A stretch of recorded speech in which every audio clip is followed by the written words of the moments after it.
ពីរដ្ឋធានី Washington ខ្ញុំបាទសេកបណ្ឌិតសូមជម្រាបសួរអស់លោកអ្នកកញ្ញាអ្នកស្ដាប់ទាំងអស់ជាទីមេត្រីយើខ្ញុំសូមជូនកម្មវិធីផ្សាយសម្រាប់ព្រឹកថ្ងៃអាទិត្យ15រោចដាច់ខែអាសាឍឆ្នាំរកានបស័កពុទ្ធសករាជ2561ដែលត្រូវនៅថ្ងៃទី23ខែកក្កដាគ្រិស្តសករាជ2017បាទជាដំបូងនេះសូមអញ្ជើញអស់លោកអ្នកនាងស្ដាប់ព័ត៌មានប្រចាំថ្ងៃដែលមានមេត្តាដូចតទៅ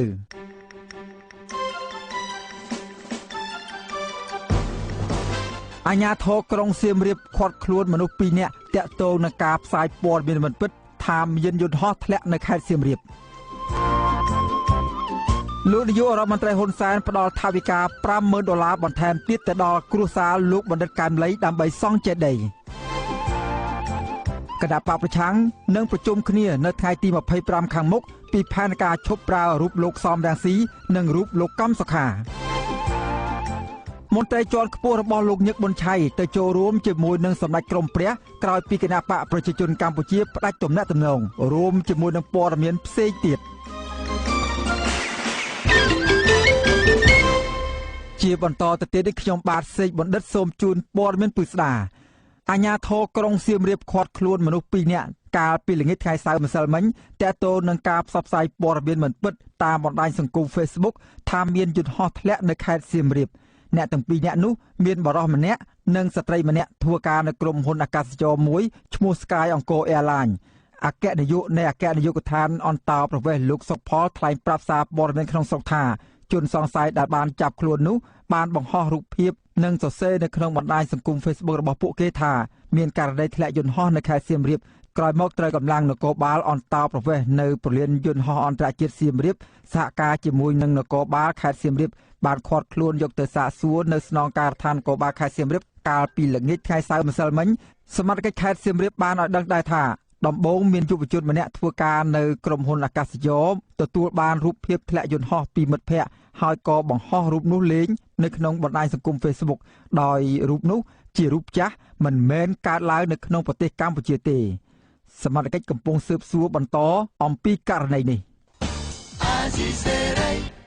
បានលោកនាងកញ្ញាជាទីមេត្រីលោកនាយករដ្ឋមន្ត្រីហ៊ុនសែនផ្ដល់ថវិកាចំនួន$50,000បន្ថែមទៀតទៅដល់ក្រុមគ្រួសារលោកបណ្ឌិតកែមលីកាលពីថ្ងៃទី22ខែកក្កដាឆ្នាំ2017ប្រាក់នេះត្រូវបានប្រគល់ដល់ដៃម្ដាយនិងប្អូនប្រុសរបស់លោកបណ្ឌិតកែមលីគឺលោកកែមរិទ្ធិសិទ្ធនៅស្រុកកំណើតក្នុងខេត្តតាកែវជាទីកន្លែងបញ្ចុះសពលោកបណ្ឌិតកែមលីការផ្ដល់ប្រាក់$50,000នេះក្រោយពីលោកនាយករដ្ឋមន្ត្រីទើបនឹងផ្ដល់ប្រាក់ចំនួន$10,000សម្រាប់ជួយចេញថ្លៃបបរក្នុងបុណ្យខួបគម្រប់1ឆ្នាំនៃការបាញ់សម្លាប់បណ្ឌិតកែមលីដោយមានការរិះគន់ជុំវិញរឿងនេះជាច្រើនពីសហគមន៍ខ្មែរនៅក្រៅប្រទេសទឹកប្រាក់លើកចុងក្រោយនេះគឺផ្ដល់ជូនដើម្បីយកទៅសាងសង់ចេតិយជូនសពលោកបណ្ឌិតកែមលី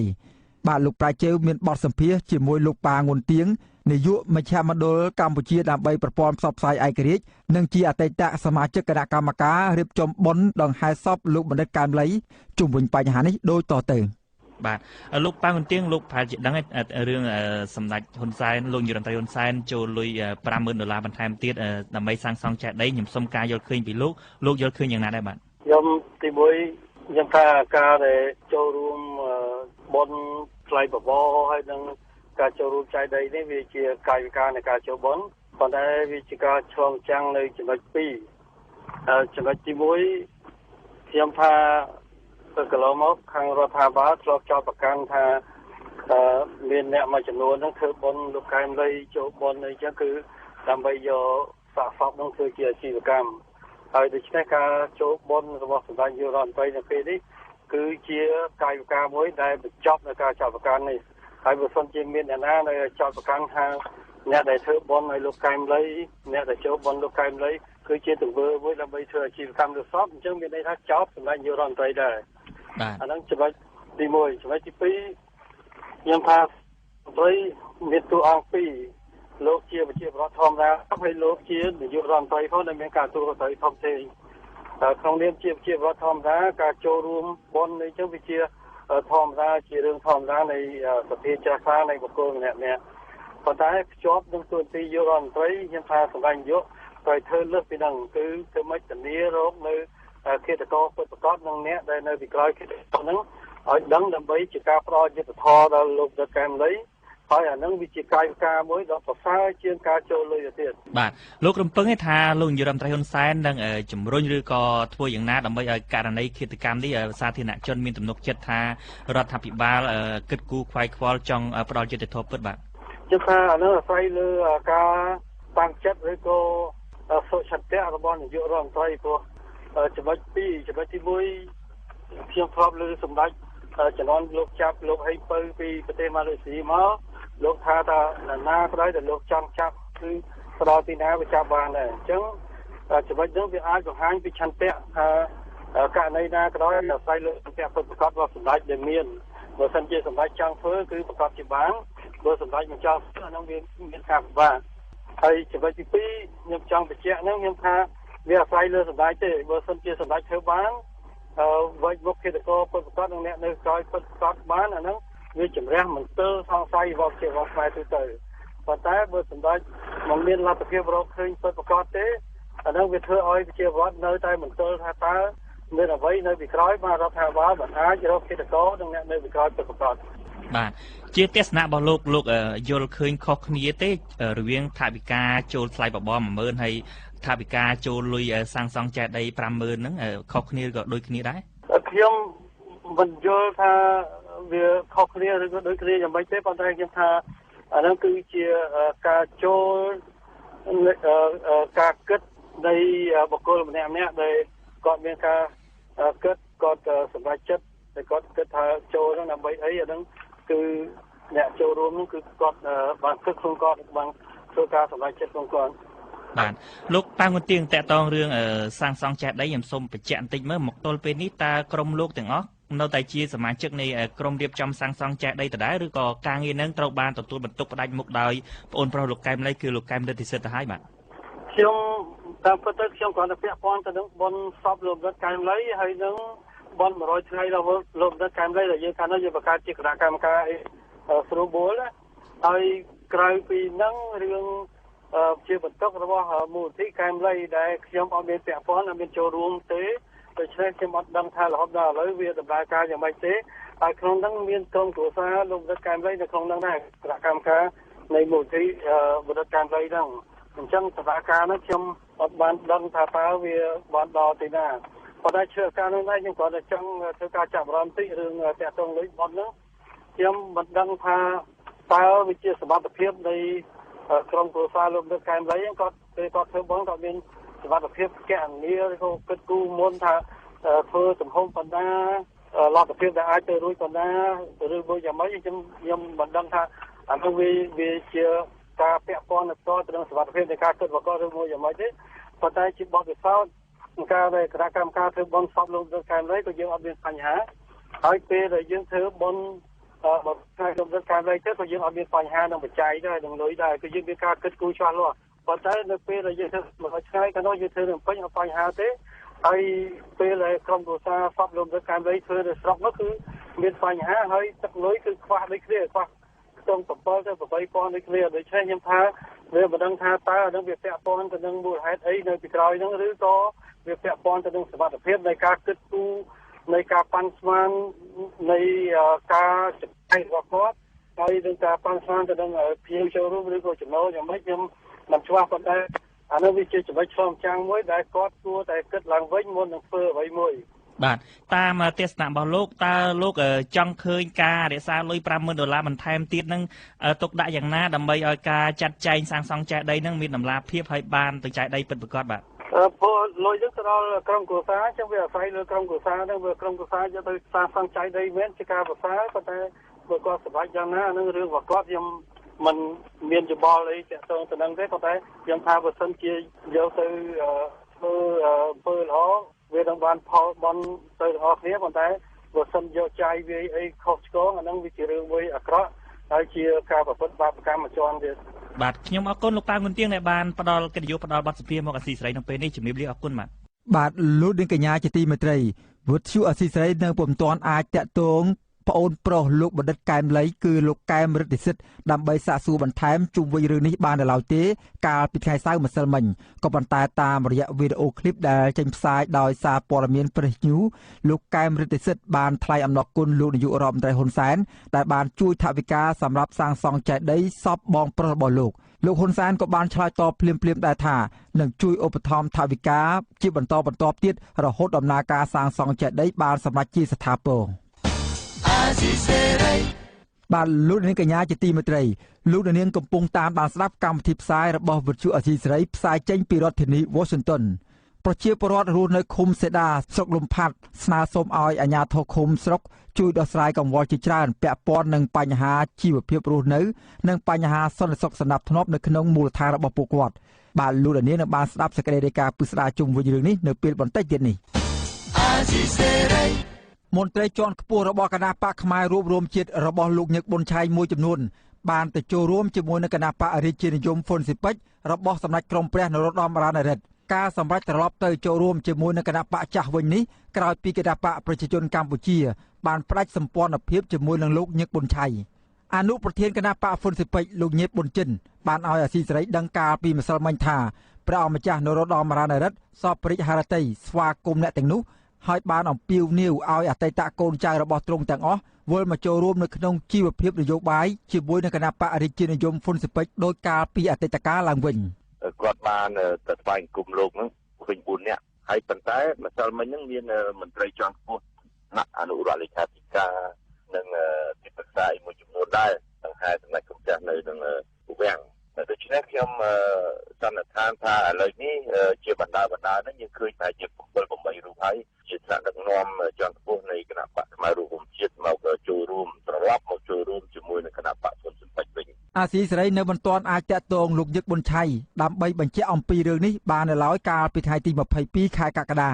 គណៈបកប្រជាជនកម្ពុជាបានផ្ដាច់សម្ព័ន្ធភាពជាមួយលោកញឹកប៊ុនឆៃប្រធានគណៈបករួបរวมជាតិនិងបញ្ចប់មុខតំណែងមន្ត្រីគណៈបកនេះដែលមានឋានៈជាទីប្រឹក្សារដ្ឋាភិបាលជាច្រើនអ្នកព្រះរាជក្រឹត្យរបស់ព្រះមហាក្សត្រចុះកាលពីថ្ងៃទី18ខែកក្កដាបានសម្រេចបញ្ចប់មុខតំណែងមន្ត្រីជាន់ខ្ពស់ចំនួន12រូបពីទីប្រឹក្សារដ្ឋាភិបាលមានឋានៈស្មើនឹងរដ្ឋមន្ត្រីរដ្ឋលេខាធិការនិងអនុរដ្ឋលេខាធិការប្រធានគណៈបកផ្នែករួបរวมជាតិលោកញឹកប៊ុនឆៃរងការចោទប្រកាន់ថាបានលួចតាក់ទងដោយសម្ងាត់តាមទូរស័ព្ទជាមួយលោកអេងឆៃអៀងអនុប្រធានគណៈបកសង្គ្រោះជាតិក្នុងអំឡុងពេលបោះឆ្នោតក្រុមប្រឹក្សាឃុំសង្កាត់កន្លងទៅក៏ប៉ុន្តែលោកញឹកប៊ុនឆៃបានបដិសេធថារឿងនេះពុំមែនជាការពិតទេបានលោកនាងកញ្ញាជាទីមេត្រី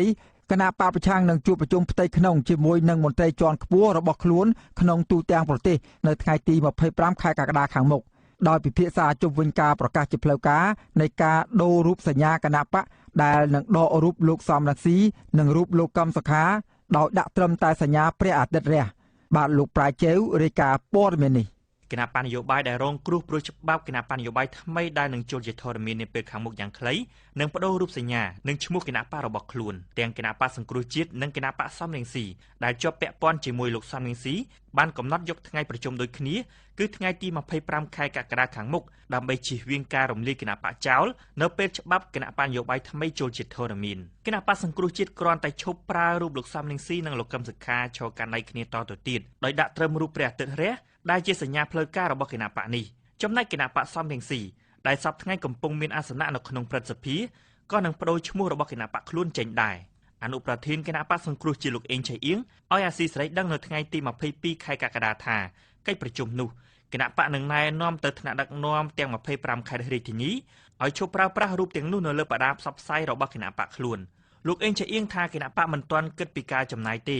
ព្រោះនេះជាការចូលរួមពីពលរដ្ឋនិងអ្នកគាំទ្រគណៈបកនៅប្រជុំថ្នាក់ដឹកនាំខេត្តពីតាមខេត្តពីចំប្រទេសមកប្រជុំដើម្បីទទួលការងារទាក់ទងនឹងការកែសម្រួលស្លាកលោកអេងឆៃអៀងឲ្យដឹងទៀតថាគណៈកម្មាធិការចិនត្រៃនៃគណៈបកសង្គ្រោះជាតិបានសម្រេចប្រើត្រឹមតែស្លាកសញ្ញារបស់គណៈបកសង្គ្រោះជាតិគឺរូបព្រះអាទិត្យរះតាំងពីសប្តាហ៍ទី2នៃខែកក្កដានេះមកម្លេះចំណែកតំណាងរាស្ត្រនិងជាសមាជិកគណៈកម្មាធិការចិនត្រៃនៃគណៈបកសង្គ្រោះជាតិលោកគឹមសុភិរិទ្ធឲ្យដឹងថាការផ្លាស់ប្តូររូបសញ្ញាគណៈបកសង្គ្រោះជាតិនៅទូទាំងប្រទេសមកដល់ពេលនេះទើបសម្រេចបានប្រមាណ 10% ប៉ុណ្ណោះលោកថាក្រោយលទ្ធផលកិច្ចប្រជុំថ្ងៃទី25ខែកក្កដាខាងមុខគណៈបកនឹងជូនដំណឹងជាផ្លូវការណែនាំទៅសាខាគណៈបកទាំងក្នុងនិងក្រៅប្រទេស មិនឲ្យធ្វើអ្វីដែលច្បាប់គណៈបកនយោបាយថ្មីហាមឃាត់ស្រដៀងគ្នានេះដែរប្រធានស្ដីទីគណៈបកសំរងស៊ីលោកទីវ៉ាន់ណុលនិងជាសមាជិកព្រឹទ្ធសភាមកពីគណៈបកសំរងស៊ីប្រាប់ថាគណៈបករបស់លោកនឹងប្រជុំជាមួយសមាជិកអចិន្ត្រៃយ៍នៅថ្ងៃទី25ខែកក្កដាខាងមុខដើម្បីកំណត់ថ្ងៃធ្វើសមាជបដូរឈ្មោះគណៈបកនៅពេលខាងមុខទៀតលោកប្រាប់ថាចំពោះលោកផ្ទាល់ដែលជាប្រធានស្ដីទីគណៈបកសំរងស៊ីលោកចង់បដូរឈ្មោះគណៈបកសំរងស៊ីទៅជាគណៈបកពន្លឺប្រជាធិបតេយ្យខ្ញុំឆ្លាញ់ឈ្មោះហ្នឹងពីព្រោះយើងរក្សាសញ្ញាហ្នឹងគឺនៅភ្លេងទៀនដដែលណាហើយយើងដឹងហើយគឺថាប្រវត្តិរបស់គណៈបកសំរងស៊ីហ្នឹងគឺជាគណៈបកដែលបដូរផ្ដាច់ដើម្បីទាមទារឲ្យមានប្រទេសកម្ពុជានឹងក្លាយទៅជាប្រទេសប្រជាធិបតេយ្យពិតប្រាកដលោកសំរងស៊ីអតីតប្រធានគណៈបក្សសង្គ្រោះជាតិកំពុងជាប់ទោសមានឈ្មោះជាទណ្ឌិតព្រោះតុលាការក្រុងភ្នំពេញចោទប្រកាន់ជាច្រើនករណីទោះលោកសំរងស៊ីផ្ទាល់ថាលោកមិនមែនជាទណ្ឌិតព្រោះលោកថាការកាត់ទោសលោកដោយតុលាការអាយ៉ងក្តីតំណាងរាស្ត្រគណៈបកប្រជាជនកម្ពុជាសម្ដេចកាយច្បាប់ស្តីពីគណៈបកនយោបាយយ៉ាងប្រញាប់មិនខ្វល់ពីការរិះគន់ខ្លឹមសារមេត្រាខ្លះដែលកែប្រែថ្មីនេះហាមគ្រប់គណៈបកនយោបាយមិនត្រូវប្រើប្រាស់សារជាសម្លេងរូបភាពឯកសារលាយលក្ខណ៍អក្សរឬសកម្មភាពរបស់ទណ្ឌិតជាប់ពីបទអក្រិតបទបញ្ឈឹមដើម្បីជាផលប្រយោជន៍នយោបាយសម្រាប់គណៈបករបស់ខ្លួនចំពោះទោសទណ្ឌដល់គណៈបកណាដែលប្រព្រឹត្តផ្ទុយទៅនឹងច្បាប់នេះគឺតុលាការសម្ដែងផ្អាកសកម្មភាពនយោបាយមិនឲ្យលើសពី5ឆ្នាំឬរំលាយគណៈបកនោះចោលតែម្ដងក្រោយពេលច្បាប់គណៈបកនយោបាយថ្មីឆ្លងផុតរដ្ឋសភានិងព្រឹទ្ធសភានៅពេលនេះវិសោធនកម្មច្បាប់ស្ដីពីគណៈបកនយោបាយបានដល់ក្រុមប្រឹក្សាធម្មនុញ្ញហើយប្រធានស្ដីទីគណៈបកសំរងស៊ីលោកទាវណ្ណុលយល់ថាច្បាប់នេះនឹងចូលដល់ស្ថាប័នព្រះរាជវាំងក្នុងអំឡុងមួយសប្តាហ៍ទៀតចំណែកអ្នកនាំពាក្យគណៈបកប្រជាជនកម្ពុជាលោកសុកអេសានក៏យល់ដូចគ្នានេះដែរអ្នកនាំពាក្យគណៈបកប្រជាជនកម្ពុជាលោកសុកអេសានយល់ថាការដែលគណៈបកប្រឆាំងមានផែនការច្បាស់លាស់ក្នុងការផ្លាស់ប្ដូររូបនិងឈ្មោះគណៈបកដែលតាក់ទងទៅនឹងលោកសំរងស៊ីព្រោះគណៈបកនេះដឹងថាខ្លួនមិនអាចរារាំងច្បាប់គណៈបកនយោបាយថ្មីបានខ្ញុំយល់ថាគាត់ចំទាស់ហើយក៏ប៉ុន្តែគាត់ក៏ត្រៀមខ្លួននឹងអនុវត្តបានក្តីថាគាត់លេងផ្លូវ2ផ្លូវចំណាក់របស់គាត់ធ្វើដែរដើម្បីឲ្យចិត្តគាត់ក្រុមតំណាងរាជគណៈបកសង្គ្រោះជាតិកាលពីប៉ុន្មានថ្ងៃមុនបានថ្វាយលិខិតទៅព្រះមហាក្សត្រស្នើសុំព្រះអង្គកុំឲ្យឡាយព្រះហស្ថលេខាលើវិសោធនកម្មច្បាប់ស្តីពីគណៈបកនយោបាយប៉ុន្តែមកទល់ពេលនេះមិនទាន់មានការឆ្លើយតបណាមួយពីស្ថាប័នព្រះរាជវាំងនៅឡើយទេលោកសុកអេសានអ្នកនាំពាក្យគណៈបកប្រជាជនកម្ពុជាអះអាងថាច្បាប់នេះមានសុពលភាពអនុវត្តភ្លាមក្រោយពេលព្រះមហាក្សត្រឡាយព្រះហស្ថលេខាលើព្រះរាជក្រមប្រកាសឲ្យប្រើប្រាស់ខ្ញុំប្រាជ្ញអាស៊ីសេរីភ្នំពេញបាទងាកមកសេចក្តីរាយការណ៍តាក់ទងនឹងការបោះឆ្នោតវិញម្ដងការចុះឈ្មោះបោះឆ្នោតជាតិឆ្នាំ2018ដែលគ្រោងរៀបចំចាប់ផ្ដើមពីថ្ងៃទី1ខែកញ្ញាខាងមុខនេះគឺនៅសល់ពេលប្រមាណជាង1ខែទៀតប៉ុណ្ណោះនឹងត្រូវចាប់ផ្ដើមហើយបញ្ហាពលករចំណាក់ស្រុកដែលប្រឈមនឹងការបាត់បង់សិទ្ធិចុះឈ្មោះបោះឆ្នោតបានក្លាយទៅជាប្រធានបទដ៏សំខាន់សម្រាប់ការបោះឆ្នោតជ្រើសតាំងតំណាងរាស្ត្រនៅពេលខាងមុខនេះច្បាប់បោះឆ្នោតថ្មីដែលមិនអនុញ្ញាតឲ្យបង្កើតការិយាល័យនៅក្រៅប្រទេសដើម្បីឲ្យពលករចំណាក់ស្រុកអាចចុះឈ្មោះបោះឆ្នោតបាននោះនៅតែជាបញ្ហាខ្វែងគំនិតគ្នានៅឡើយរវាងអ្នកនយោបាយនិងស្ថាប័នជំនាញរៀបចំការបោះឆ្នោតបាទសូមស្ដាប់សេចក្តីរាយការណ៍របស់លោកមុំមនីរតជុំវិញព័ត៌មាននេះស្របពេលគណៈបកប្រឆាំងបញ្ជាក់ថាដើម្បីអាចមានភស្តុតាងខ្លះក្នុងការស្នើកែប្រែមាត្រាមួយចំនួននៃច្បាប់ស្តីពីការបោះឆ្នោតសម្រាប់បើកផ្លូវឲ្យកម្មករចំណាក់ស្រុកនៅបរទេសអាចចុះឈ្មោះបោះឆ្នោតបាននោះបញ្ហានេះត្រូវបានមន្ត្រីរៀបចំការបោះឆ្នោតយល់ឃើញថាភារៈនេះគឺជាបន្ទុករបស់សមាជិកសភាទៅវិញទេដែលជាអ្នកផ្ដួចផ្ដើមរៀបចំធ្វើវិសោធនកម្មច្បាប់នេះហើយស្ថាប័នកោជបរងចាំតែអនុវត្តប៉ុណ្ណោះយ៉ាងណាសមាជិកសភាតំណាងរាស្ត្រមកពីគណៈបកប្រឆាំងគឺលោកសុនឆៃចាត់ទុកថាតាមពិតទៅកិច្ចការទាំងនេះគឺជាការទទួលខុសត្រូវរបស់ស្ថាប័នកោជបទៅវិញទេមិនតែប៉ុណ្ណោះថ្មីបើនីតិវិធីចង្អុលបង្ហាញថាគណៈកម្មាធិការជាតិរៀបចំការបោះឆ្នោតពុំមានភារៈធ្វើសេចក្តីស្នើច្បាប់ដើម្បីដាក់ឲ្យកែប្រែច្បាប់ក៏ពិតមែនស្ថាប័នជាតិរៀបចំការបោះឆ្នោតនេះអាចជួយដំណឹងមកសភាដោយបញ្ជាក់ហេតុផលសមរម្យដែលជាឧបសគ្គក្នុងការអនុវត្តច្បាប់នេះជាហេតុផលអាចឲ្យរដ្ឋសភាធ្វើសេចក្តីសម្រេចក្នុងការកែប្រែបានហើយយើងបានបញ្ជាក់ឲ្យថាគោលជបគ្មានចិត្តស្នើទៅសោធនកម្មច្បាប់ទេក៏ប៉ុន្តែគោលជបមានកាតព្វកិច្ចធ្វើរបាយការណ៍មករដ្ឋសភាដើម្បីយើងយករបាយការណ៍នេះយកជាមូលដ្ឋានក្នុងការរៀបចំស្នើច្បាប់លោកសុនឆៃបញ្ជាក់ចំហថាសមាជិកសភាពីខាងគណៈបកប្រឆាំងនឹងរៀបចំសេចក្តីស្នើច្បាប់ទៅរដ្ឋសភាក្នុងពេលឆាប់ៗនេះបើទោះជាដឹងថាសេចក្តីស្នើនេះប្រហែលជាត្រូវជួបឧបសគ្គ ឬអាចប្រឈមនឹងភាពតានតឹងខ្លះយ៉ាងណាក៏ដោយចុះបញ្ជីឈ្មោះជាផ្លូវការរបស់គោជបសម្រាប់ការបោះឆ្នោតឃុំសង្កាត់កន្លងទៅនេះបង្ហាញថាមានអ្នកចុះឈ្មោះបោះឆ្នោតក្នុងបញ្ជីថ្មីមានជាង9 លាននាក់ក៏ប៉ុន្តែចំនួនអ្នកដែលបានទៅបោះឆ្នោតឃុំសង្កាត់ឆ្នាំ2017នេះគឺមានតែជាង7 លាននាក់ប៉ុណ្ណោះអ្នកសម្របសម្រួលផ្នែកអង្កេតនៃអង្គការ Conference លោកកនសវាងយល់ឃើញថាតាមពិតការកំណត់ទិសដៅនៃការអនុវត្តច្បាប់ស្តីពីការបោះឆ្នោតនេះគឺជាដែនសមត្ថកិច្ចរបស់ស្ថាប័នជាតិរៀបចំការបោះឆ្នោតទីលើពីនេះទៅទៀតវាងាយស្រួលទីប្រសិនបើពិនិត្យឃើញថាច្បាប់ស្តីពីការបោះឆ្នោតនេះនៅមានភាពចន្លោះប្រហោងសម្រាប់ពលករចំណាក់ស្រុកពិតមែនស្ថាប័នកោជបត្រូវរៀបចំរបាយការណ៍បញ្ជូនទៅរដ្ឋសភាដើម្បីពិនិត្យពីសម្បត្តិផ្លូវច្បាប់ឲ្យបានគ្រប់គ្រាន់ដើម្បីប្រកាសថាពលករចំណាក់ស្រុកអាចមានសិទ្ធិចុះឈ្មោះបានឬមិនបានទោះបីតែច្បាប់មាននិយាយចឹងមែនប៉ុន្តែសំខាន់ជាងគេគឺថាបញ្ហាផ្លូវដែករបស់កោជបទោះបីកោជបមិនមានការស្វាគមន៍ប៉ុន្តែកោជបអាចមានសិទ្ធិក្នុងការទៅរបាយការណ៍នៅបញ្ហាសុខភាពរបស់ខ្លួនរបាយការណ៍របស់មជ្ឈមណ្ឌលសម្ព័ន្ធភាពការងារនិងសិទ្ធិមនុស្សហៅកាត់ថាសង្ត្រាល់បង្ហាញថាសប្តាហ៍ថ្ងៃនេះមានពលករចំណាក់ស្រុកដែលកំពុងបម្រើការនៅបរទេសសរុបជិត2 លាននាក់ពួកគេភាគច្រើនបានបាត់បង់សិទ្ធិក្នុងការចុះឈ្មោះបោះឆ្នោតដោយពលរដ្ឋដែលពុំទាន់គ្រប់អាយុនិងអ្នកដែលជួបភាពស្មុគស្មាញផ្នែកច្បាប់ហើយពុំអាចបោះឆ្នោតបានដែរបើទោះជាបែបណាអ្នកនាំពាក្យកោជបលោកខំពុធាបដិសេធថាបើច្បាប់ពុំមានបញ្ញត្តិអំពីសិទ្ធិពលករចំណាក់ស្រុកអាចចុះឈ្មោះបានទេស្ថាប័នជាតិរៀបចំការបោះឆ្នោតមិនអាចអនុវត្តលើពីដែនកំណត់បានឡើយលោកបន្តថាតាមពិតបញ្ហានេះគឺជាបន្ទុករបស់សមាជិកសភាប្រសិនបើយល់ឃើញថាត្រូវការជាចាំបាច់បើកផ្លូវឲ្យពលករចំណាក់ស្រុកអាចចុះឈ្មោះបោះឆ្នោតបានដោយពលរដ្ឋដទៃរដ្ឋសភាត្រូវកែប្រែច្បាប់បោះឆ្នោតជាមុនសិនមិនត្រូវស្នើមកកោជបទេបាទកោជបចាំតែអនុវត្តទៅជាសមាជិកសភាហើយគឺស្នើនេះទៅខាងសភាដើម្បីឲ្យសភាសម្រាប់ទៅលោកកោជបទៅតាមហើយច្បាប់ស្តីពីការរៀបចំនិងការប្រព្រឹត្តទៅនៃគណៈកម្មាធិការជាតិរៀបចំការបោះឆ្នោតមាត្រា10ចែងថាការជ្រើសរើសចាប់ពីប្រធានរហូតដល់សមាជិកនិងការបណ្តេញចេញចាប់ពីប្រធានរហូតដល់សមាជិករបស់កោជបគឺជាសមត្ថកិច្ចរបស់រដ្ឋសភាស្ថាប័នជាតិរៀបចំការបោះឆ្នោតត្រូវមានកាតព្វកិច្ចដោយជៀសពុំបានគឺត្រូវធ្វើរបាយការណ៍ជូនទៅរដ្ឋសភា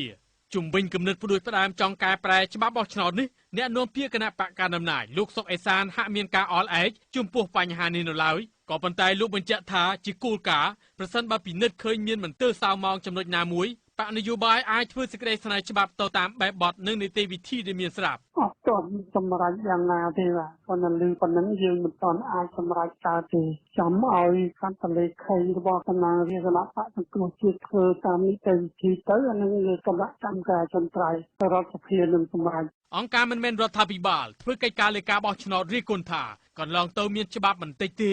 ដែលមិននាំឲ្យចំណេញដល់ប្រយោជន៍សាធារណៈហើយបំរើឲ្យភីគីតែម្ខាងត្រូវបានរដ្ឋសភាតាក់តែងនិងអនុម័តយ៉ាងឆាប់រហ័សដោយមិនរងចាំការពិគ្រោះយោបល់និងជជែកដេញដោលឲ្យបានស៊ីជម្រៅឡើយខ្ញុំមនីរតអាស៊ីសេរីភ្នំពេញ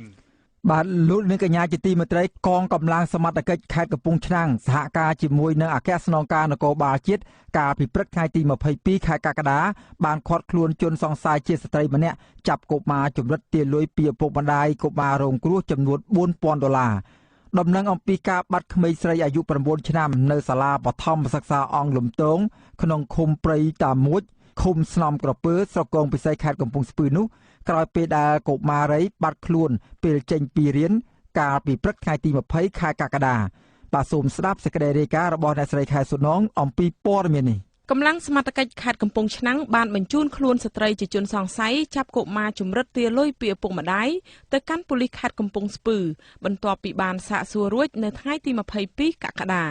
ស្នងការនគរបាលខេត្តកំពង់ឆ្នាំងលោកលុចសវណ្ណារាមានប្រសាសន៍ថាសមត្ថកិច្ចបានចាប់ស្ត្រីជាជនសង្ស័យមានឈ្មោះហេងសុកលីវ័យជិត40ឆ្នាំដែលត្រូវជាបងប្អូនជីដូនមួយរបស់ឪពុកកុមារីរងគ្រោះហើយបានប្រើល្បិចបោកបញ្ឆោតហៅកុមារីទៅក្នុងគោលបំណងចាប់ជំរិតទាលុយចំនួន$4,000ពីឪពុកម្ដាយកុមារប៉ុន្តែពុំមានករណីធ្វើបាបកុមារនោះឡើយលោកបន្តថាជនសង្ស័យត្រូវបានឃាត់ខ្លួនខណៈស្ត្រីរូបនេះបំរុងទៅបើកលុយនៅកន្លែងផ្ទេរលុយវិញនាទីរួមខេត្តកំពង់ឆ្នាំងគាត់ទៅដល់រៀបចំបើកហើយតែកម្លាំងយើងក៏ធ្វើការតែម្ដងទៅព្រោះយើងបានខិនភាកស្លាកស្នាមអីមកអស់ហើយណាមុខមាត់គាត់អីមានហើយវាយើងមើលពីទាត់នឹងការផ្ដល់ព័ត៌មានគឺវាត្រឹមត្រូវហើយយើងក៏ចាប់តែម្ដងដាក់លើកទី1ហ្នឹង2000ហ្នឹងគាត់អត់ព្រមទៅបើកទេគាត់ថាតើគ្រប់គាត់ទៅបើកអញ្ចឹងថែមលើកទី2ទៀតក៏ ថ្លៃនេះទៅនៅ 1,500 យើងបូកសរុបទាំងលើកទី1លើកទី2 3,500 បានគាត់ចេញទៅបើយើងក៏ប្រក្រាបបានតែម្ដងក្មេងហ្នឹងនៅជាមួយអ៊ំវាក៏មិនយំក៏មិនអីដែរវាដូចជាធម្មតាកាលពីថ្ងៃប្រហ័សទី20 កក្កដាកុមារីឈ្មោះមុកច័ន្ទរស្មីហៅមីអាយុ 9 ឆ្នាំជាសិស្សថ្នាក់ទី 2 នៃសាលាបឋមសិក្សាអង្គលំទងក្នុងភូមិព្រៃតាមួយឃុំស្នំក្រពើស្រុកកងពិសីបានជិះកង់ទៅរៀនចម្ងាយប្រហែល 2 គីឡូម៉ែត្រពីផ្ទះជារៀងរាល់ថ្ងៃដោយសពដងប៉ុន្តែបានបាត់ខ្លួនមិនវិលត្រឡប់មកវិញលោកស្នងការលុចសវណ្ណារាបានបន្តថានៅថ្ងៃដដែលនេះសមត្ថកិច្ចបានប្រគល់កុមារីទៅឲ្យអាណាព្យាបាលវិញម្ដាយរបស់កុមារីបាត់ខ្លួនគឺលោកស្រីភីសោភាថ្លែងថាក្រុមគ្រួសាររបស់លោកស្រីមានក្តីត្រេកអរឥតឧបមានៅពេលដែលទទួលបានដំណឹងថាកូនស្រីរបស់លោកស្រីពុំមានគ្រោះថ្នាក់ហើយសមត្ថកិច្ចបាននាំមកជួបគ្រួសារវិញសម្រាប់ខ្ញុំទឹកចិត្តខ្ញុំបានធូរស្រាលឡើងវិញណាបងស្រីលោកស្រីបានរៀបរាប់ថានៅពេលបាត់កូនកាលពីថ្ងៃទី20 កក្កដាមិនឃើញវិលត្រឡប់មកផ្ទះលោកស្រីបានសាកសួរក្មេងៗនៅសាលាជាមួយបានប្រាប់ភិនភាគស្ត្រីម្នាក់ថាបានប្រើក្មេងក្នុងសាលាឲ្យហៅកូនស្រីគាត់ហើយបាននាំចេញទៅបញ្ហានេះអ្នកស្រុកអ្នកភូមិបានដំណើរទំនងសង្ស័យលើស្ត្រីជាបងប្អូនជីដូនមួយខាងប្តីរបស់លោកស្រីដែលគេឃើញចូលមកភូមិគ្រួសារលោកស្រីនិងអាជ្ញាធរមូលដ្ឋានបានប្តឹងទៅប៉ូលីសក្រសួងមហាផ្ទៃជុំវិញការបាត់នេះលុះបានមួយយប់មួយថ្ងៃទើបប្តីរបស់លោកស្រីស្រាវជ្រាវរកលេខទូរស័ព្ទជនសង្ស័យបានរួចទូរស័ព្ទទៅនឹងបានជួបកូនស្រីរបស់គាត់ជាអ្នកលើកហើយប្រាប់ថានាងត្រូវបានគេចាប់យកទៅឆ្ងាយបន្ទាប់មកជនសង្ស័យបានប្រើកូនស្រីរបស់គាត់ឲ្យហៅមកម្ដងទៀតនិងបញ្ជាឲ្យផ្ញើលុយតាមវិញជាថ្នូរទៅនឹងការដោះដូរកូនស្រីរបស់គាត់ចំនួន$4,000បញ្ហានេះទើបប៉ូលីសឈានទៅចាប់ខ្លួននៅថ្ងៃទី22 កក្កដានៅឯទីរួមខេត្តកំពង់ឆ្នាំងចា៎នាងខ្ញុំខែសុណងអាស៊ីសេរីភ្នំពេញបាទចំណែកនៅឯខេត្តប្រសេនុឯនោះវិញមេដឹកនាំស្ថាប័នកម្ពុជានៃប្រទេសកម្ពុជានិងវៀតណាមប្រកាសបន្តរឹតចំណងសាមគ្គីភាព10000ឆ្នាំជាមួយគ្នាឲ្យស្អិតរមួតដោយបដិញ្ញាថានឹងបង្កើនកិច្ចសហប្រតិបត្តិការជំរុញឲ្យមានការអភិវឌ្ឍលើគ្រប់វិស័យរវាងប្រទេសទាំងពីរឲ្យបានកាន់តែរីកចម្រើនបន្ថែមទៀតបាទលោកដែនអយុធ្យារាយការណ៍ព័ត៌មាននេះប្រធានព្រឹទ្ធសភានៃព្រះរាជាណាចក្រកម្ពុជានិងជាអនុប្រធានគណៈបកប្រជាជនកម្ពុជាលោកសាយឈុំបានបដិញ្ញាចិត្តដូច្នេះនៃឱកាសចូលរួមជាអធិបតីពិធីសម្ពោធដាក់ឲ្យប្រើប្រាស់ស្ដូបមិត្តភាពកម្ពុជាវៀតណាមនៅខេត្តព្រះសីហនុកាលពីព្រឹកថ្ងៃសៅរ៍ទី22ខែកក្កដាในឱកាសនោះលោកសាយឈុំបានរំលឹកនៅឧបសគ្គដ៏លំបាកជាច្រើនដែលប្រទេសទាំងពីរកម្ពុជាវៀតណាមបានប្រឈមរួមគ្នាដោះស្រាយនៅក្នុងព្រឹត្តិការណ៍ជាប្រវត្តិសាស្ត្រជាច្រើនដំណាក់កាលកន្លងមកដែលឈានដល់រំដោះប្រទេសជាតិឲ្យរួចផុតពីរបបប្រល័យពូជសាសន៍ប៉ុលពតនៅថ្ងៃទី7ខែមករាឆ្នាំ1979ហើយបានដឹកនាំប្រទេសកម្ពុជាឲ្យមានសន្តិភាពនិងការអភិវឌ្ឍរីកចម្រើនមកដល់សព្វថ្ងៃនេះในឱកាសនោះលោកសាយឈុំដែលតំណាងឲ្យបករដ្ឋរណសេរនិងប្រជាជនកម្ពុជាបានសម្ដែងជាថ្មីទៀតនៅការដឹងគុណដ៏ស្មោះស្ម័គ្រនិងជ្រាលជ្រៅព្រមទាំងចងចាំជានិច្ចចំពោះគុណូបការៈដ៏ធំធេងដែលវៀតណាមបានជួយកម្ពុជាលោកសាយឈុំបានរំលឹកថាបើគ្មានថ្ងៃ2ធ្នូឆ្នាំ1978ដែលជាថ្ងៃបង្កើតរណសេរសាមគ្គីអភិវឌ្ឍមាតុភូមិកម្ពុជានឹងថ្ងៃជ័យជំនះ7មករាឆ្នាំ1979ទេនោះទំនងជាប្រទេសកម្ពុជានឹងមិនមានអ្វីៗគ្រប់យ៉ាងដោយសពថ្ងៃនេះឡើយបានស្ដែងចេញជាផ្លាកការលើគ្រប់វិស័យពីវិស័យនយោបាយរហូតដល់វិស័យសេដ្ឋកិច្ចសង្គមកិច្ចទេសចរណ៍វប្បធម៌និងវិទ្យាសាស្ត្រទន្ទឹមនេះទំនាក់ទំនងពាណិជ្ជកម្មរវាងប្រទេសទាំងពីរកាន់តែកើនឡើងជាលំដាប់ចំណែកលោកងៀនភូជុងអគ្គលេខាធិការនៃគណៈកម្មាធិការមជ្ឈិមបកកុម្មុយនីសវៀតណាមដែលបានចូលរួមជាអធិបតីនឹងកាត់ខ្សែបូសម្ពោធស្ដូបមិត្តភាពកម្ពុជាវៀតណាមលោកបានបញ្ជាក់ថាកម្ពុជាវៀតណាមគឺជាមិត្តជិតខាងដ៏ជិតស្និទ្ធស្មាប្រគាកស្មាជានិច្ចកាលជាមួយប្រជាជនកម្ពុជាក្នុងដំណាក់កាលជាប្រវត្តិសាស្ត្រតស៊ូដណ្ដើមឯករាជ្យជាតិវាយផ្ដួលរំលំរបបប្រល័យពូជសាសន៍ប៉ុលពត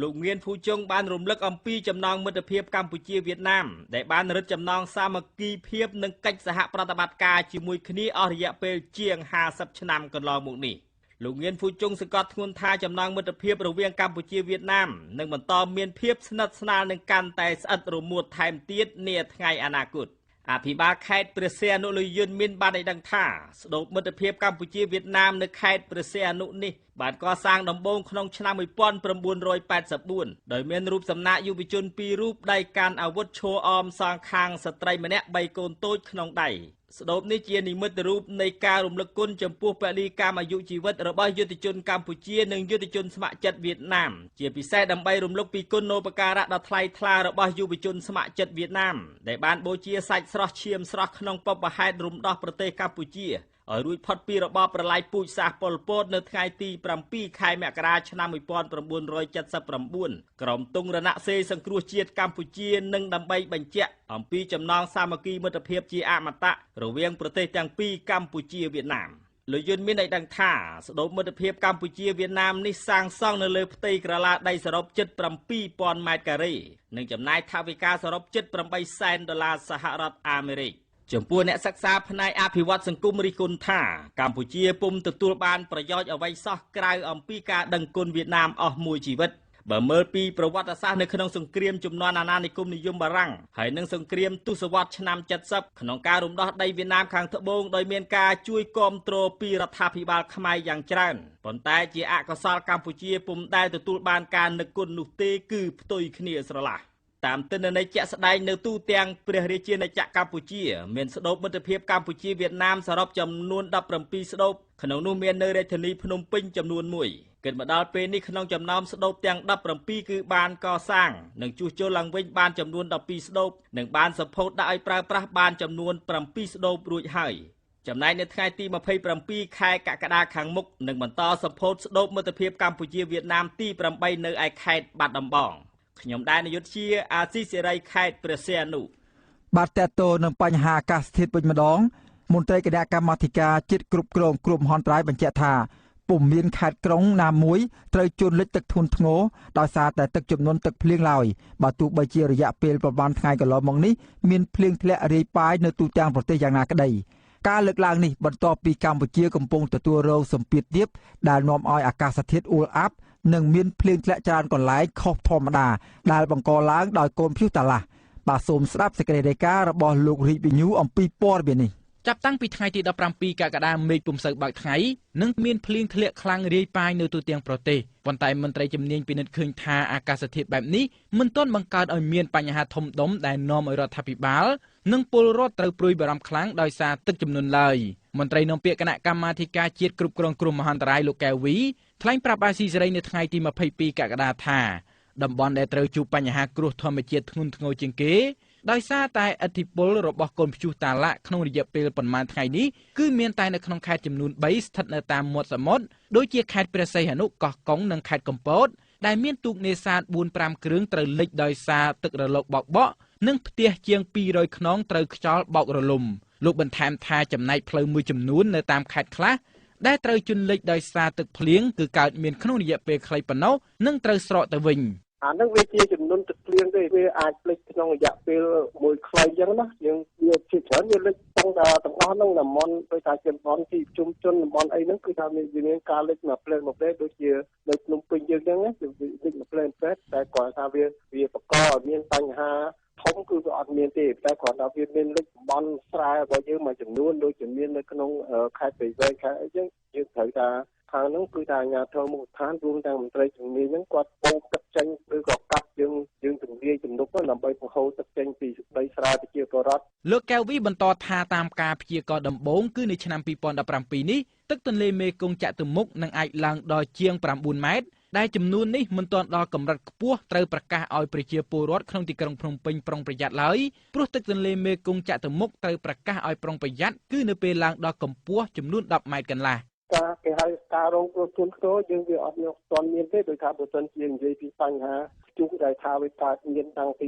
30ឆ្នាំមកហ្នឹងគឺថាយើងមានការរងគ្រោះតិចតួចទេមានស្លាប់ហើយក្នុងពី2នាក់ហើយរងគ្រោះហើយជា30-40នាក់ចឹងហ្នឹងទេកាលពីថ្ងៃទី16 កក្កដាក្រសួងធនធានទឹកនិងអូតូនិយមបានចេញសេចក្តីជូនដំណឹងស្តីពីស្ថានភាពអាកាសធាតុនិងកម្ពស់ទឹកតាមទន្លេមេគង្គទន្លេសាបនិងទន្លេបាសាក់ព្រមទាំងបានស្នើឲ្យអាជ្ញាធរដែនដីនិងប្រជាពលរដ្ឋដែលរស់នៅតាមដងទន្លេទាំង3នេះត្រូវបង្កើនការប្រុងប្រយ័ត្នចំពោះស្ថានភាពទឹកទន្លេដែលបន្តកើនឡើងជាលំដាប់ក្នុងរយៈពេលពី4ទៅ5ថ្ងៃ ក្រសួងធនធានទឹកឲ្យដឹងទៀតថាកូនព្យុះឈ្មោះតាឡាដែលជាព្យុះទី4ប្រចាំឆ្នាំ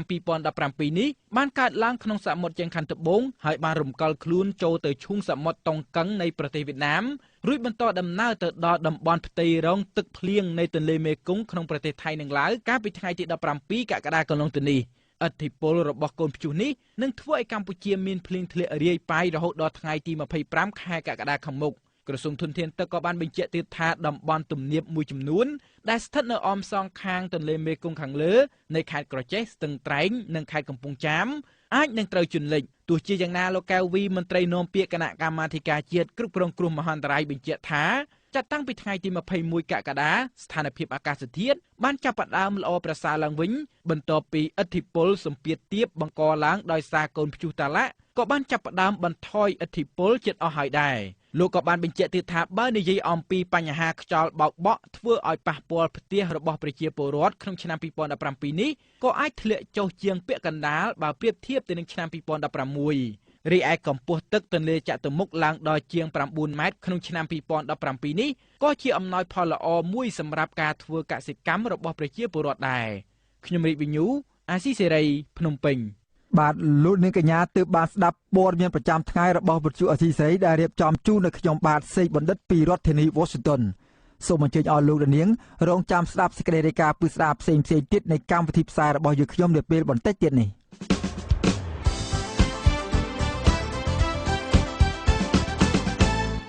បាទនៅក្នុងកម្មវិធីផ្សាយជាបន្តទៅទៀតនេះយើងខ្ញុំមានសេចក្តីរាយការណ៍ពីស្ដារមួយចំនួនស្ដីអំពីប្រជាពលរដ្ឋនៅខេត្តរតនគិរីស្នើឲ្យអាជ្ញាធរពង្រឹងគោលនយោបាយភូមិឃុំមានសុវត្ថិភាពអ្នកស្រាវជ្រាវខ្មែរស្នើឲ្យរដ្ឋាភិបាលយកចិត្តទុកដាក់ដល់កិច្ចការនិងជីវិតអ្នកស្រាវជ្រាវបន្ថែមទៀតហើយនៅចុងក្រោយនៃកម្មវិធីផ្សាយលោកនាងនឹងបានស្ដាប់ព័ត៌មានបញ្ចប់សូមអញ្ជើញអស់លោកនាងស្ដាប់ការផ្សាយរបស់យើងខ្ញុំដែលមានជាបន្ត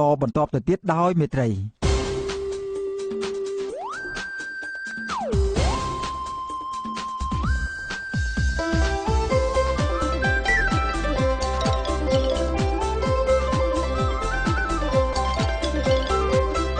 សេចក្តីរាយការណ៍ពិស្ដា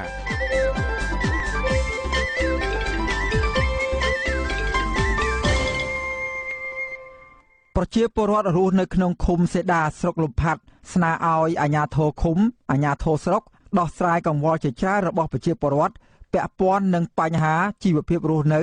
និងបញ្ហាសន្តិសុខសណ្ដាប់ធ្នាប់នៅក្នុងមូលដ្ឋានរបស់ពួកគាត់ដើម្បីឲ្យប្រជាពលរដ្ឋរស់នៅមានជីវភាពល្អប្រសើរនិងអភិវឌ្ឍនៅក្នុងមូលដ្ឋានបានរីកចម្រើនបាទសូមស្ដាប់សេចក្តីរាយការណ៍របស់លោករដ្ឋាភិបាលជុំវិញព័ត៌មាននេះពលរដ្ឋជនជាតិដើមភាគតិចជាង100គ្រួសាររស់នៅឃុំសេដាស្រុកលំផាត់ខេត្តរតនគិរីឯកភាពជាមួយអាជ្ញាធរមូលដ្ឋានថានឹងរួមគ្នាពង្រឹងភូមិឃុំលុបបំបាត់ភាពអសកម្មឲ្យបានប្រសើរជាងពេលបច្ចុប្បន្នដើម្បីអភិវឌ្ឍមូលដ្ឋានឲ្យបានកាន់តែរីកចម្រើនការអះអាងនេះធ្វើឡើងនៅក្នុងវេទិកាសាធារណៈស្ដីពីការផ្សព្វផ្សាយនិងពិគ្រោះយោបល់រវាងក្រុមប្រឹក្សាស្រុកលំផាត់ជាមួយពលរដ្ឋគ្រប់ភូមិក្នុងឃុំសេដាកាលពីថ្ងៃទី20កក្កដានៅសាលាប្រជុំភូមិសមុទ្រក្រោមខណៈដែលពលរដ្ឋមន្ត្រីភូមិឃុំបង្ហាញកង្វល់ពាក់ព័ន្ធបញ្ហាអសកម្មដែលកំពុងកើតមាននៅតាមមូលដ្ឋានប្រជាពលរដ្ឋភូមិនងហៃលោកសាយសឿនកត់សម្គាល់ថា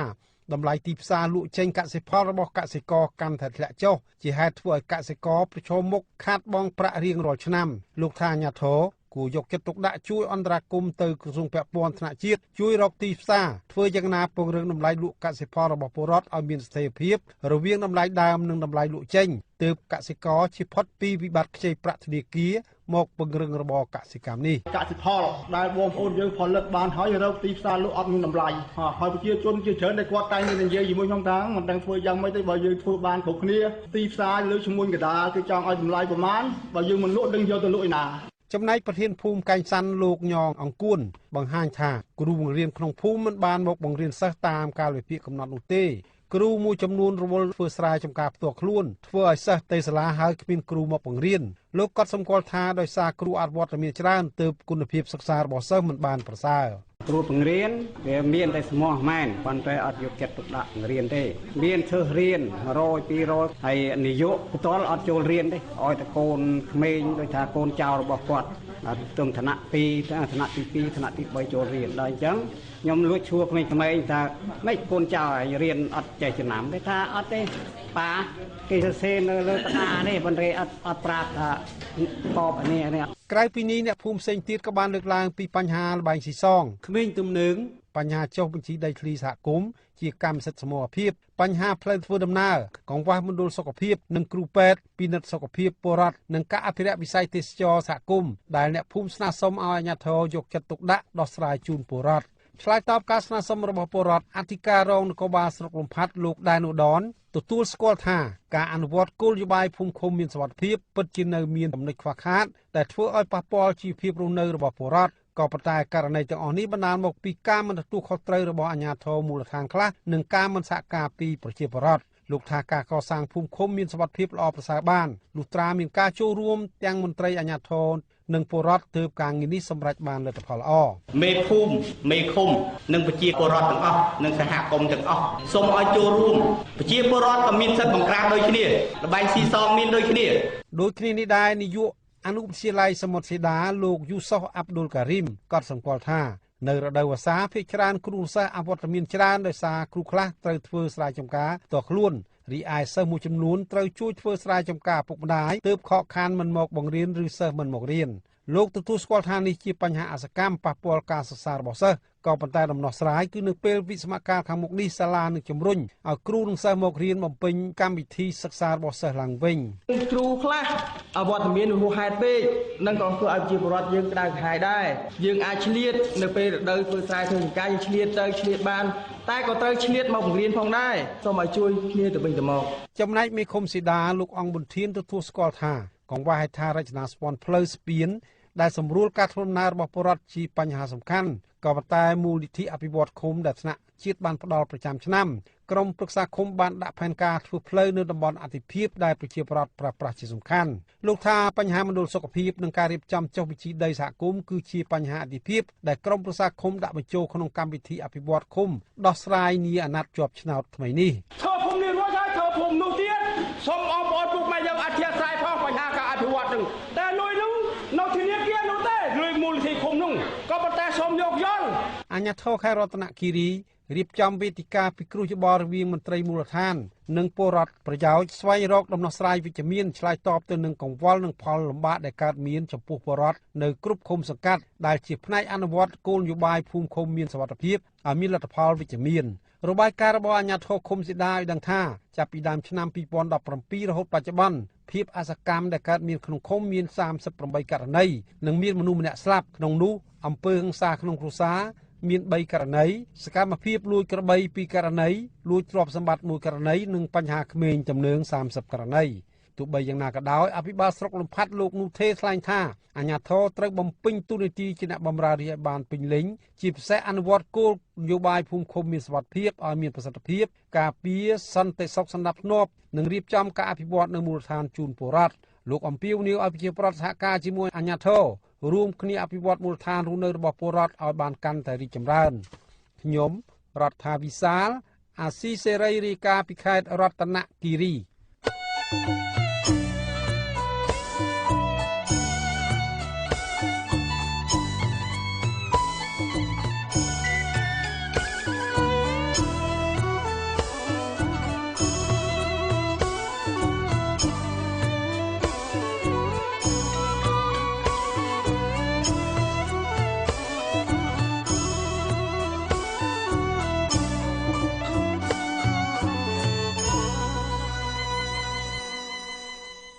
បាទលោកនាងកញ្ញាជាទីមេត្រីអ្នកស្រាវជ្រាវអំពីប្រវត្តិសាស្ត្រវប្បធម៌និងអរិយធម៌ខ្មែរលើកឡើងថាក្រមអ្នកស្រាវជ្រាវឯករាជ្យមានបញ្ហាប្រឈមមួយចំនួនដូចជាខ្វះការលើកទឹកចិត្តខ្វះថវិកាចំពោះការងារស្រាវជ្រាវជាដើមពួកគាត់យល់ឃើញថាប្រសិនបើគ្មានការយកចិត្តទុកដាក់ដល់ក្រមការងារអ្នកស្រាវជ្រាវឯករាជ្យទេការបោះជំហានទៅលើវិស័យស្រាវជ្រាវរបស់ខ្មែរនឹងមិនអាចដើរទៅមុខបានដោយប្រសើរឡើយបើទោះបីជាកម្ពុជា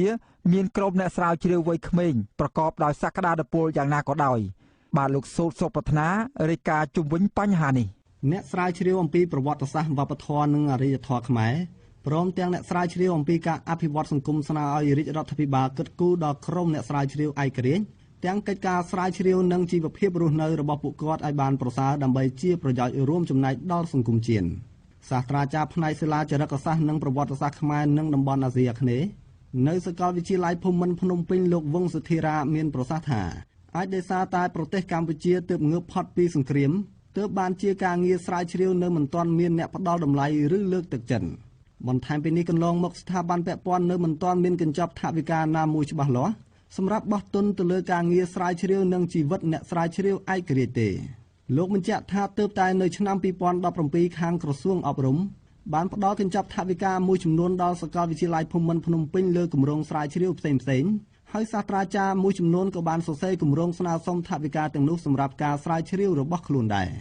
សាស្ត្រាចារ្យដដែលមើលឃើញថាជាជំហានចាប់ផ្ដើមមួយគួរឲ្យមានក្តីសង្ឃឹមទៅថ្ងៃអនាគតប៉ុន្តែយើងត្រូវចងចាំថាផលប្រយោជន៍ជាលុយកាក់ដែលបានពីការស្រាវជ្រាវនេះគឺមិនអាចយកទៅ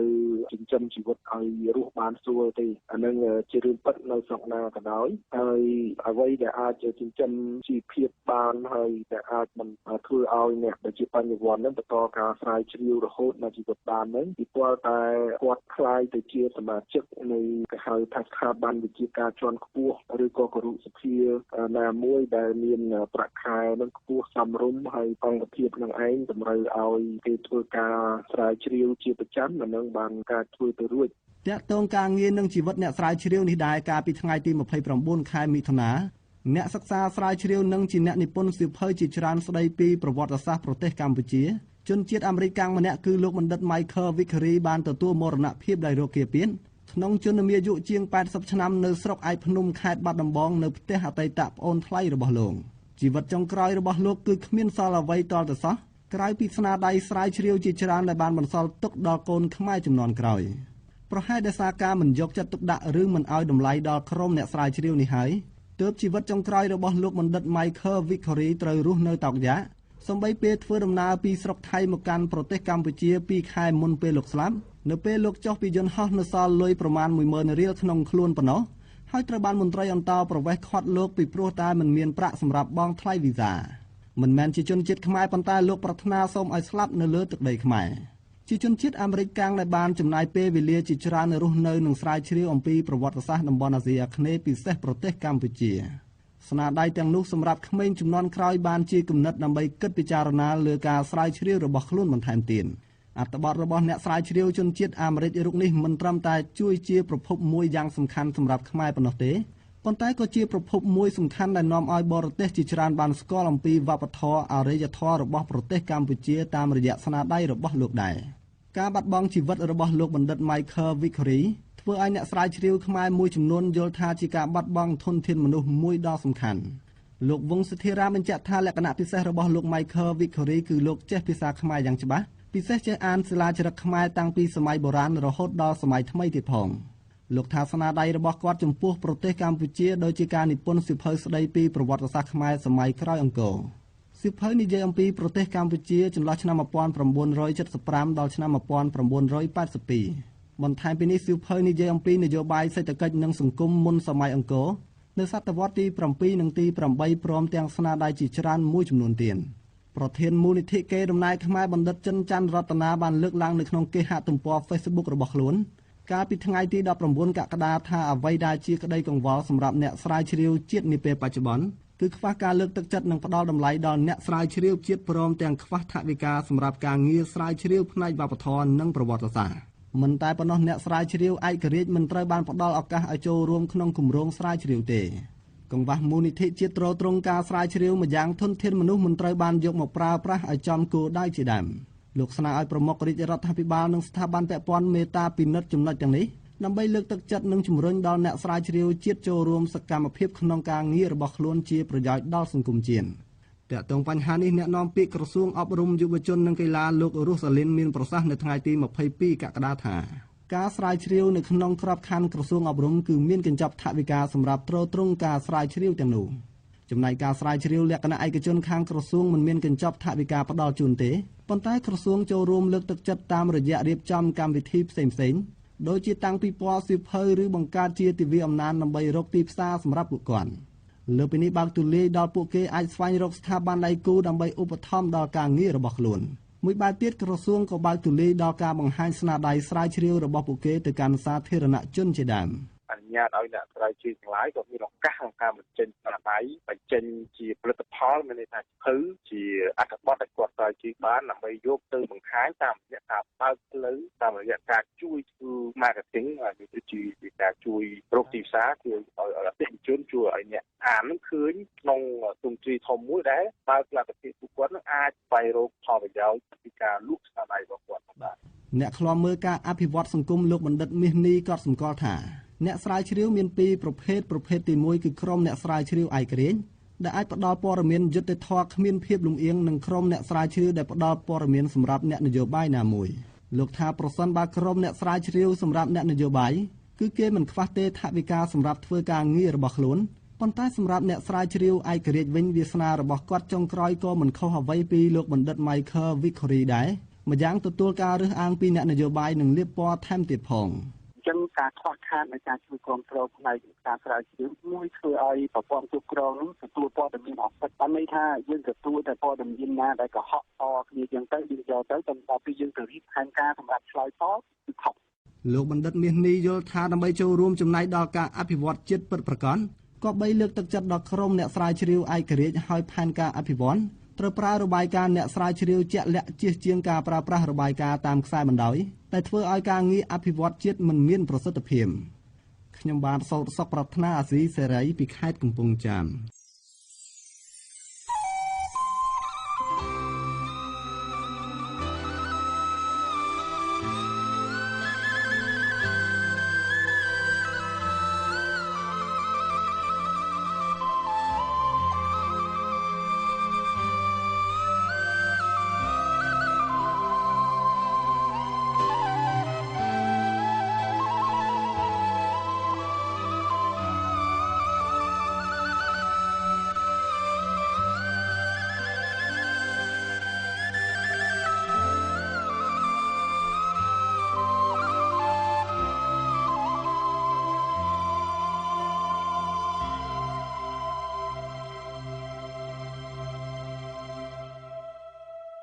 បាទលោកនាងកញ្ញាជាទីមេត្រី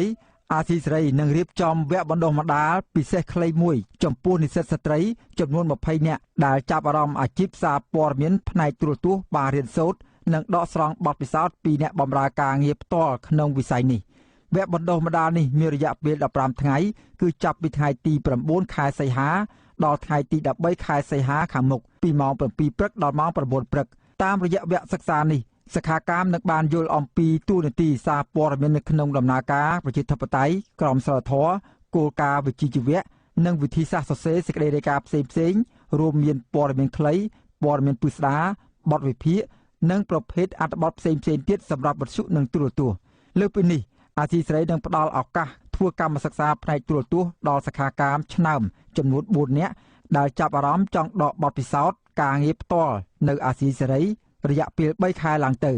សូមចុះឈ្មោះចូលរួមវគ្គសិក្សានេះដោយផ្ញើអ៊ីមែលទៅកាន់ sonongk@rfa.org ដោយបង្ហាញពីចំណាប់អារម្មណ៍ចំពោះវគ្គបណ្ដុះបណ្ដាលនេះព្រមទាំងភ្ជាប់មកជាមួយនៅប្រវត្តិរូបសង្ខេបចាប់ពីថ្ងៃផ្សាយដំណឹងនេះរហូតដល់ថ្ងៃទី5ខែសីហា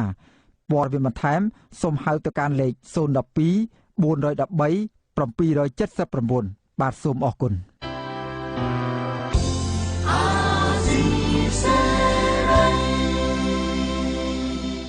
ជាបន្តទៅទៀតនេះខ្ញុំបាទសេកបណ្ឌិតសូមជូនព័ត៌មានបញ្ចប់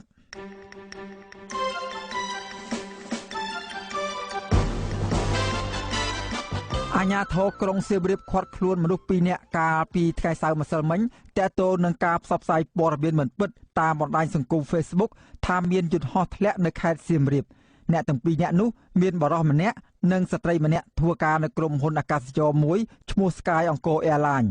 អគ្គនាយកនៃអគ្គនាយកដ្ឋានអន្តរប្រវេសន៍លោកសុកផលថ្លែងប្រាប់សារព័ត៌មានក្នុងស្រុកថាជនសង្ស័យដែលបានចាប់ខ្លួននោះបានបង្ហោះរូបភាពនិងសរសេរនៅក្នុងបណ្ដាញសង្គម Facebook របស់ពួកគេថាមានករណីធ្លាក់យន្តហោះនៅខេត្តសៀមរាបក្រោយមកត្រូវកម្លាំងនគរបាលអន្តរប្រវេសន៍នៅព្រលានយន្តហោះអន្តរជាតិសៀមរាបសហការជាមួយនឹងនគរបាលខេត្តសៀមរាបបានឃាត់ខ្លួនយកទៅសាកសួរនៅស្នងការដ្ឋាននគរបាលខេត្តសៀមរាបកាលពីល្ងាចថ្ងៃសៅរ៍ម្សិលមិញសមត្ថកិច្ចខេត្តសៀមរាបបានឲ្យដឹងដែរថាដំបូងមានយុវជនម្នាក់ធ្វើការនៅក្រុមហ៊ុនអាកាសចរទទួលបានរូបភាពធ្លាក់យន្តហោះពីមិត្តភ័ក្តិ ហើយក៏បង្ហោះរូបនោះលេងនៅក្នុងបណ្ដាញសង្គម Facebook ដោយរូបនោះជារូបចាស់មិនមែនកើតឡើងនៅក្នុងប្រទេសកម្ពុជាទេសមត្ថកិច្ចកំពុងស៊ើបសួរបន្តអំពីករណីនេះលោកនាយករដ្ឋមន្ត្រីហ៊ុនសែនបានផ្ដល់ថវិកាចំនួន$50,000បន្ថែមទៀតទៅដល់ក្រុមគ្រួសារលោកបណ្ឌិតកែមលីកាលពីថ្ងៃទី22ខែកក្កដាឆ្នាំ2017ទឹកប្រាក់នេះត្រូវបានប្រគល់ដល់ដៃម្ដាយនិងប្អូនប្រុសលោកបណ្ឌិតកែមលីគឺលោកកែមរិទ្ធិសិទ្ធនៅក្នុងស្រុកកំណើតខេត្តតាកែវជាទីកន្លែងបញ្ចុះសពលោកបណ្ឌិតកែមលីការផ្ដល់ទឹកប្រាក់$50,000នេះក្រោយពីលោកនាយករដ្ឋមន្ត្រីទើបនឹងផ្ដល់ប្រាក់ចំនួន$10,000សម្រាប់ជួយចេញថ្លៃបបរក្នុងបុណ្យខួបគម្រប់1ឆ្នាំនៃការបាញ់សម្លាប់លោកបណ្ឌិតកែមលីនិងមានការរិះគន់ជុំវិញរឿងនេះជាច្រើនពីសហគមន៍ខ្មែរនៅក្រៅប្រទេសទឹកប្រាក់លើកចុងក្រោយនេះគឺផ្ដល់ជូនដើម្បីយកទៅសាងសង់ចេតិយជូនសពលោកបណ្ឌិតកែមលីវិទ្យុអសីស្រីនៅពុំទាន់អាចតាក់ទងប្អូនប្រុសលោកបណ្ឌិតកែមលីគឺលោកកែមរិទ្ធិសិទ្ធដើម្បីសាកសួរបន្ថែមជុំវិញរឿងនេះនៅឡើយទេកាលពីថ្ងៃសៅរ៍ម្សិលមិញក៏ប៉ុន្តែតាមរយៈវីដេអូឃ្លីបដែលផ្សាយនៅសារព័ត៌មាន Fresh News លោកកែមរិទ្ធិសិទ្ធបានថ្លែងអំណរគុណលោកហ៊ុនសែនដែលបានជួយថវិកាសម្រាប់សាងសង់ចេតិយសពបងប្រុសរបស់លោកហ៊ុនសែនក៏បានឆ្លើយតបភ្លាមថានឹងជួយឧបត្ថម្ភថវិកាជាបន្តបន្ទាប់ទៀតរហូតដំណើរការសាងសង់ចេតិយបានសម្រេចជាស្ថាពរគណៈបកប្រឆាំងនឹងជួបប្រជុំផ្ទៃក្នុងជាមួយនឹងមន្ត្រីជាន់ខ្ពស់របស់ខ្លួនទូទាំងប្រទេសនៅថ្ងៃទី25ខែកក្កដាខាងមុខដោយប្រកាសប្រាប់ជាផ្លូវការនៃការដូររូបសញ្ញាគណៈបកដែលនឹងដករូបលោកសំរងស៊ីនិងរូបលោកកឹមសុខាចេញដោយដាក់ត្រឹមតែរូបសញ្ញាព្រះអាទិត្យមន្ត្រីជាន់ខ្ពស់របស់គណៈបកផ្នែករួបរวมជាតិរបស់លោកញឹកប៊ុនឆៃមួយចំនួន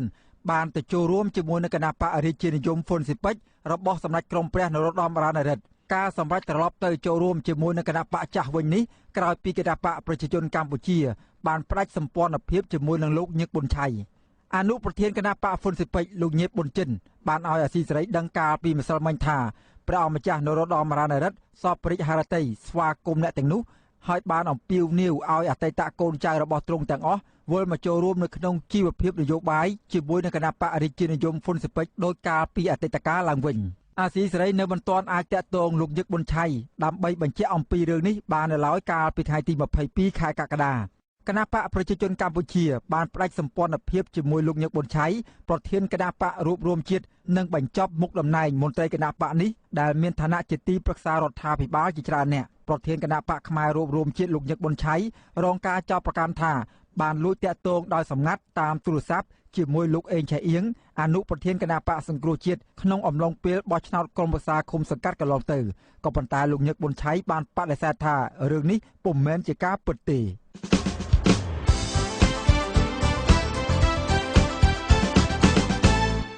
បាទលោកនាងកញ្ញាប្រិយមិត្តអ្នកស្ដាប់ជាទីមេត្រីកម្មវិធីផ្សាយរយៈពេល1ម៉ោងនៃវិទ្យុអាស៊ីសេរីជាភាសាខ្មែរនៅពេលនេះចប់តែប៉ុណ្ណេះយើងខ្ញុំសូមគោរពជូនពរដល់អស់លោកនាងព្រមទាំងក្រុមគ្រួសារទាំងអស់ឲ្យជួបប្រកបតែនឹងសេចក្តីសុខចម្រើនរុងរឿងកុំបីឃ្លៀងឃ្លាតឡើយខ្ញុំបាទសេកបណ្ឌិតព្រមទាំងក្រុមការងារទាំងអស់នៃវិទ្យុអាស៊ីសេរីសូមអរគុណនិងសូមជម្រាបលា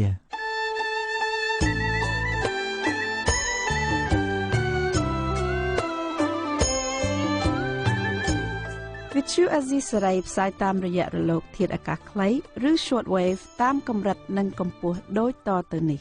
ពេលព្រឹកចាប់ពីម៉ោង 5 កន្លះដល់ម៉ោង 6 កន្លះម៉ោងនៅកម្ពុជាលោកអ្នកនាងអាចស្ដាប់វិទ្យុអាស៊ីសេរីតាមរយៈរលកធាតុអាកាសខ្លី 13740 kHz ស្មើនឹងកម្ពស់ 22m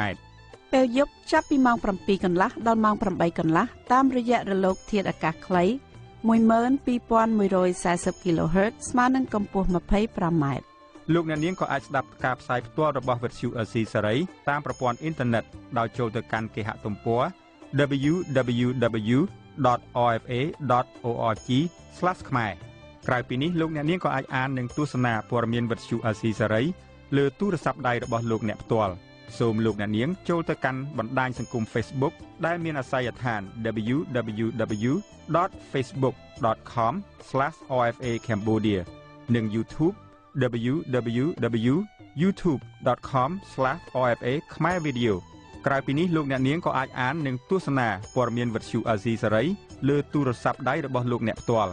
សូមលោកអ្នកនាងចូលទៅកាន់បណ្ដាញសង្គម Facebook ដែលមានអាសយដ្ឋាន www.facebook.com/rfa cambodia និង YouTube www.youtube.com/rfa khmer video សូមលោកអ្នកនាងចុច like និងចុច subscribe ដើម្បីទទួលបានព័ត៌មានថ្មីទាន់ហេតុការណ៍និងទស្សនាវីដេអូផ្សេងៗទៀតគ្រប់ពេលវេលា